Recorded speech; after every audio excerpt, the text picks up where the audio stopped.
da gente falar dela, galera, da famosa cena pós-crédito do filme do Adão Negro, vamos falar dos impactos desse pós-crédito pro novo futuro da DC que tá começando agora com The Rock na frente de tudo. Agora que o Superman voltou, vai peitar o Adão Negro? O que vai acontecer quando os dois se enfrentarem, né? Vai ter filme do Adão Negro versus Superman?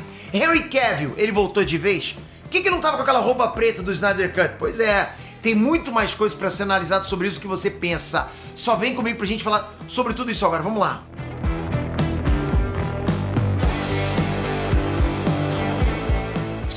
Inestrantes, Peter aqui! Pra quem ainda não viu Adão Negro e quer saber o que rolou naquela cena pós-crédito, eu vou dar uma explicada com contexto do que aconteceu. Vai ser meio que uma explicação com análise do filme, ok? Então vamos lá, no final do filme, não fica muito claro pra gente qual é o papel do Adão Negro no mundo, qual é o papel dele em Kahndaq. Porque nos quadrinhos, ele é o líder de um país, né? O líder político mesmo, ele funciona assim. Ele é uma espécie de imperador, ele senta no trono de Kahndaq e tudo mais, né? Já no final do filme do Adão Negro, ele senta no trono só pra fazer uma ceninha badass, fazer uma pose e tal. Uma referência a HQ, inclusive, tem aquela cena clássica dele lá, né? Mas aí logo em seguida ele diz que ele se sente errado fazendo aquilo ali e logo em seguida destrói o trono. Faz sentido, ele sempre lutou contra os ditadores. Na cabeça dele, seria errado assumir o papel deles sentando no trono e mandando no povo igual a eles, né? Igual os ditadores que ele não gosta. Então o Adão Negro meio que ele queria virar um protetor do povo. Mas foi o que eu falei, não fica muito claro o que isso de protetor significa, né? O Adão Negro não vai ser tipo um super-herói. E depois que ele acabou com o Intergang, quem é que tá comandando o país? Será que nos próximos filmes ele não vai voltar meio que representando o Kahndaq nas reuniões da ONU, coisa assim? Que ele agora é o líder de um país, né? Então ficou sim um espaço muito político para ser trabalhado. Ficou faltando aí meio que um direcionamento do novo propósito do Adão Negro. Do que vai acontecer politicamente com o Kahndaq também. Porque o primeiro propósito do Teth Adam era acabar com os opressores estrangeiros que estavam controlando o país dele. Agora que ele conseguiu isso, que ele concluiu esse objetivo dele, o próximo propósito, a próxima função dele, a gente ainda não viu, a gente não sabe isso ainda. E dentro do universo da DC, as pessoas também estão em dúvida do qual vai ser o próximo passo do Adão Negro. Quem garante que ele não vai, sei lá, descobrir o que os Estados Unidos fez com o Japão na Segunda Guerra, o que fizeram com o Iraque, por exemplo, como os Estados Unidos, né, entre aspas, controla o mundo e não querer acabar com o governo americano. Quem garante isso? Vocês entendem? Na cabeça dele, ele pode achar que os Estados Unidos é um inimigo. Se você é um cidadão do mundo vivendo na DC e vê um cara com um nível absurdo de poder que o Adão Negro tem nesse filme, obviamente você vai ficar com medo. O que esse cara pode fazer com o resto do mundo? Ele pode virar um rei do mundo, né? Pro povo de Kahndaq, ele foi um herói. Mas pra quem tá governando ali por trás dos panos, não, né? E pode ser que realmente o Adão Negro faça alguma coisa em algum momento. Vamos lembrar que nos quadrinhos ele é um vilão. Atualmente, beleza, ele tá mais pra anti-herói nas HQs, talvez até herói, né? Até andou um tempinho com a Liga da Justiça na saga atual, mas, assim, primariamente, o core do Adão Negro é ser um dos principais vilões da DC. Ah, Peter, mas ele tem um bom motivo. É isso que faz os bons vilões serem bons vilões. Um bom motivo, né? A intenção deles pode ser boa. Você consegue até se identificar, ter empatia pela tragédia que eles viveram tal, pela história deles, pelo background deles. Mas, ainda assim, no resultado final das coisas, eles vão ser os vilões. Justamente essa trajetória que faz deles os vilões finais, né? E isso pode muito bem acontecer com o Adão Negro, né? Vai saber a opinião dele sobre o sistema capitalista, a opinião dele sobre os governos mundiais. As motivações dele podem tomar proporções maiores. Por isso que o Amanda Waller já mandou logo a chamada de vídeo com um dronezinho lá pro Adão Negro, né? Dizendo pra ele que ele tá proibido de sair de Kahndaq. E se ele sair, ele vai ter que se ver com ela. Bom, não necessariamente se vê com a Amanda, né? Com a Amanda Waller em pessoa, mas até que seria casca grossa também pra ele, né? Mas não é com ela, né? Mas com círculos de influência dela. Os heróis que ela tem contato. Porque agora a Amanda Waller parece que tá agindo meio que como a Nick Fury na DC. Ela comanda heróis, comanda todo mundo lá dentro. Mas o Adão Negro nessa cena deixa claro que pra ele nada disso faz diferença, né? Pra ele não faz diferença nenhuma. Porque ninguém naquele planeta pode parar ele. Ninguém é tão poderoso quanto ele. E a gente viu realmente a distância de poder dele pra Sociedade da Justiça tá gigante. O cara realmente é o Homelander comparado com todo mundo de The Boys, né? Então o que acontece? A Amanda Waller manda o Superman em pessoa dar uma dura no Adão Negro, no Black Adam. E o Superman chega na hora, né? Tipo, estalou o dedo, Amanda Waller mandou, ele foi lá. Já chega botando moral no Adão Negro.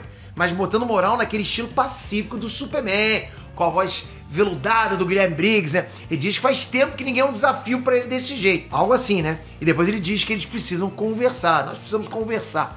Galera, aquela cena ali é perfeição pura! Não é possível alguém falar que não gostou daquela cena. Me arrepiei todo. Que maneiro demais aquilo. Que bacana ver o Harry Cavill voltando. Putz, que legal, galera. Primeiro que os dois estão na casca grossice máxima. Ali sim, dois casca grossa demais.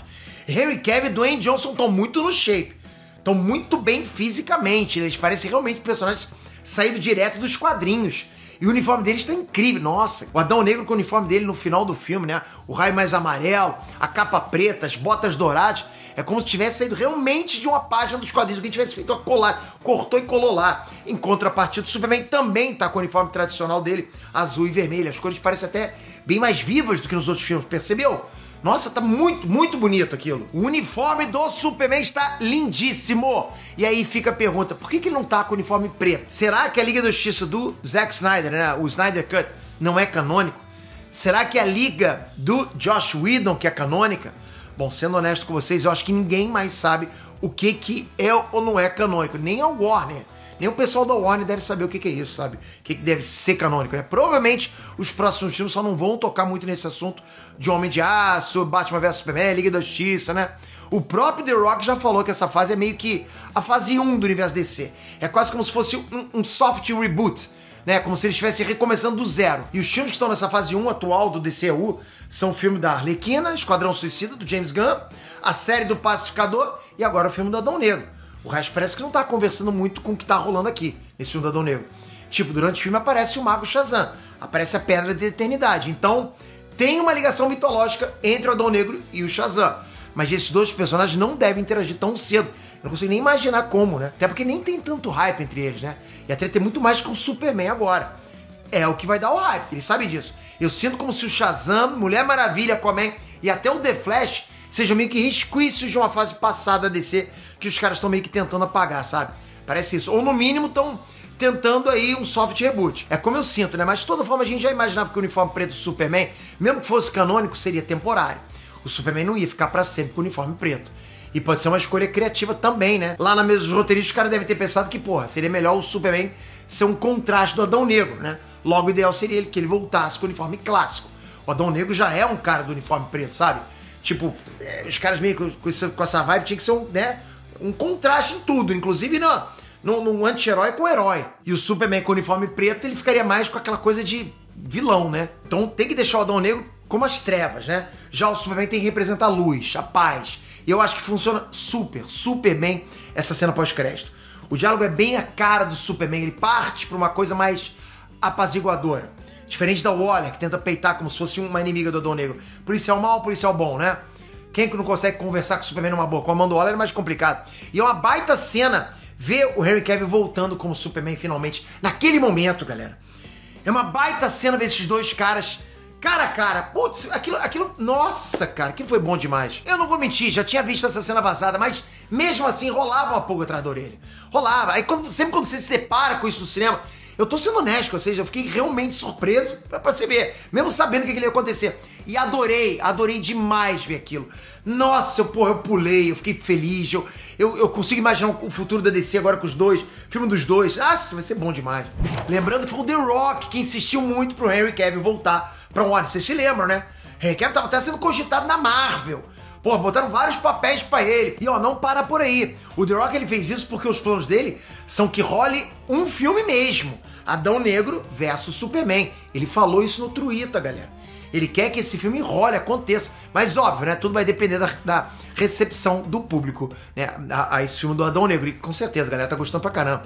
Vai depender da bilheteria, vai depender dos executivos da Warner, vai depender dos planos lá do Zaslav, que assumiu a DC no cinema agora. Então vai depender de muita coisa. Tá começando bem. A crítica pode até ter dado nota ruim, né? 44% no Rotten Tomatoes. Mas tá 90% da audiência. E eu quero saber de crítica, quero saber de vocês, pô, né? Aí sim. Por isso que essa cena pós-crédito, ela diz muita coisa ao mesmo tempo, mas ao mesmo tempo não diz, né?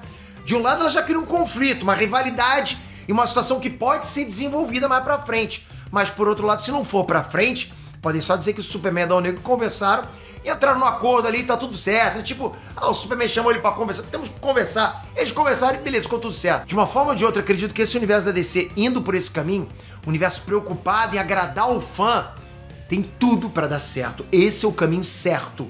E se continuar assim, a DC pode pegar uma brecha que a Marvel criou e deixou. A Marvel ultimamente tá quase que cagando na cabeça do fã, zombando dele com as temáticas, fazendo produções de baixa qualidade, né? Apostando só na quantidade, preocupado só com lucro e não com a continuidade do CM ou em agradar os fãs.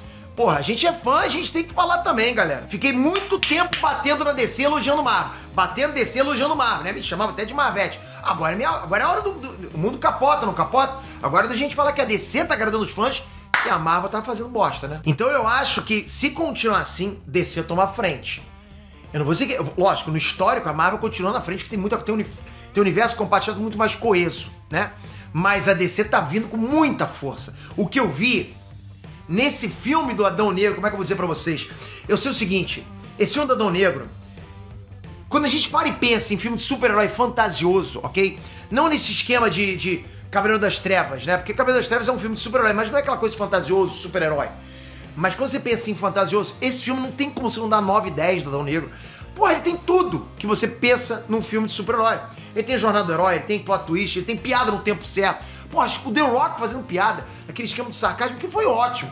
Não foi um galhofa tipo o Thor, sabe, soltando pum. Não, aquilo é uma coisa que a gente pensa que pode acontecer. Foi fantástico. Galera, eu sou realmente... Eu devo ser muito suspeito, porque eu gostei demais desse filme.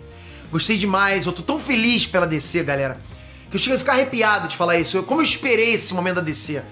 Porra, DC, vocês estão de parabéns demais. Puta, parabéns a todos vocês que fizeram esse filme. Foi lindo de ver esse filme, lindo de ver esse filme. Comenta aqui embaixo o que vocês esperam agora pro futuro da DC. O que vocês iriam pro cinema ver um Superman versus Adão Negro? Vocês acham que deve rolar essa luta ou vocês acham que eles têm que se entender agora? Porque vocês já teriam motivo pra brigar? Comenta aqui embaixo, não esquece, se inscreve no canal, toca aqui agora, ativa o sininho. Tamo junto sempre, galera. Eu não paro jamais, hein? Jamais. Obrigado de coração. Até a próxima. Fui!